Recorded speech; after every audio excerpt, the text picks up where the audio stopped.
Hey, welcome, folks. We are the Rhythm Sections Guide to Mixology. It's true. He's Steven. And he's David.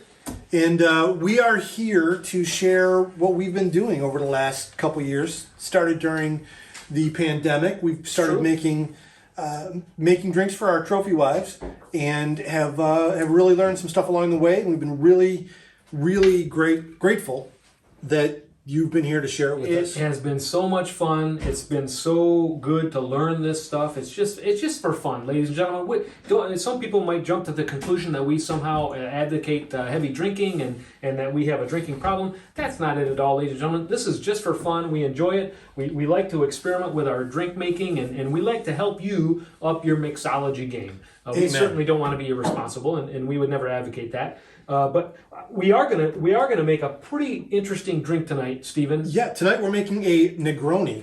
Negroni on the wall. Negroni, I don't know if you can see that, ladies and gentlemen. We've done a little bit of the redecorating. Easy for you to say, Steven.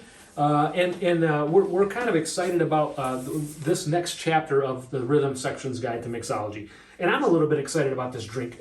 Can I give you a short history on this? Yeah. So back several months ago, we went on vacation with some other friends to Curacao.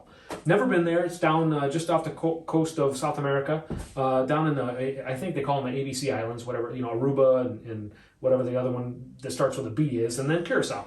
And a matter of fact, ladies and gentlemen, here's some red Curacao right there. We'll probably use that in a drink sometime. But my friend likes the Negroni, and this was a drink that he would get in the evenings. Many evenings, my friend Mike would order a Negroni at the lobby bar, and we enjoyed a couple of these. I got to be honest, Steven, I don't think it's the greatest tasting drink, but I think ours is going to be very special. Yeah, I'm looking forward to this. This is going to be a lot of fun. It is. So let's jump into this. Let's start with some gin. Let's do 1 part of gin, and we have these rocks glasses that have the big old ball of ice in them. Well, I wish you'd clarify what you mean by that, Steven. I will leave that to your imagination. All right. Steven, I'm going to pour the gin from this beautiful decanter. It even has a little dog tag hanging on there that says gin, so I'm pretty sure it's gin. You know what, Steven? If you're looking for a drink that's healthy, this probably isn't it. Might be a stretch. It might be a stretch. But I have heard that gin is what they call botanical. And I always thought botanical was like a garden that had a lot of plants and flowers and stuff. But maybe that's what that means, botanical. Is gin a botanical drink? It tastes like plants. Well, all right.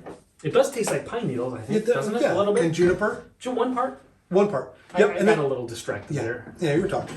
And 1 part Campari. Oh, Steven, what is Campari? Campari is an it's a liquid. It's a liquid. It's fun to say, Campari. It is, and you almost said Aperol or something like aperitif. that. Aperitif. That's the word I was looking for. A parakeet? I thought that was a bird. I had parakeets when I was a kid. Is that right? I did. Steven, that explains just a little bit more about your background that helps clarify some things. Parakeets, multiple, like plural? Well, at the same time, or no, just one and then another. Because they're kind of a disposable pet, like hamsters, right? I mean, they don't last long. I don't mean to bring up a sore subject, Steven. I'm not traumatize you. I don't want to cry on YouTube. All right. Okay. So, lastly, let's do 1 part of sweet vermouth. And I tell you what, folks. Hey, this has my name on it. Where? All right. Never mind. There are some places you can cut corners in what ingredients you use. Spend the money on vermouth. Well, and this is sweet vermouth, and I must point this out to our audience, Steven. When I was shopping for the sweet vermouth, I noticed that there's also a dry vermouth. There is, which is not to be confused with sweet vermouth, and so we got the good stuff. I think it's probably not the best stuff, but sweet vermouth is a. It just sounds fancy, don't you think? It does, and we should do a Manhattan one of these days. All right.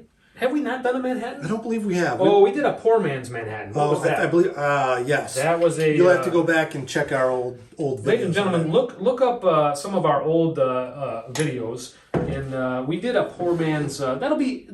ladies and gentlemen, that's homework for you. Go find the Poor Man's Manhattan that we made and circle back with us. Message us on Facebook or YouTube or whatever, and tell us which drink that was, so we can, clarify. Please.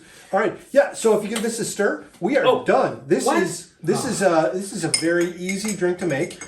And it's according to the internet, it is very difficult to foul up. This is a difficult drink to foul up, according to the internet. Is that what you're telling me, Stephen? That's a lot of people are saying that. Stephen, this was literally, besides the effort it took me to put those 2 ice balls in the rocks glasses, this was one part of each ingredient, and I stirred it a little bit. Yes, and now we're gonna garnish it with the orange peels. You can just drop those right in there. Hang on, ladies and gentlemen. This is the hard part.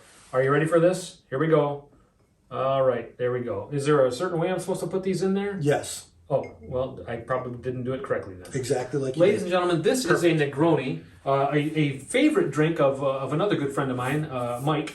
And I will tell you, it is kind of one of those after dinner, sort of a nightcap sort of a drink. I wouldn't say that this is a go-to for just out and about. It is kind of one of those that you sip late in the evening, and it kind of soothes the savage beast, as it were.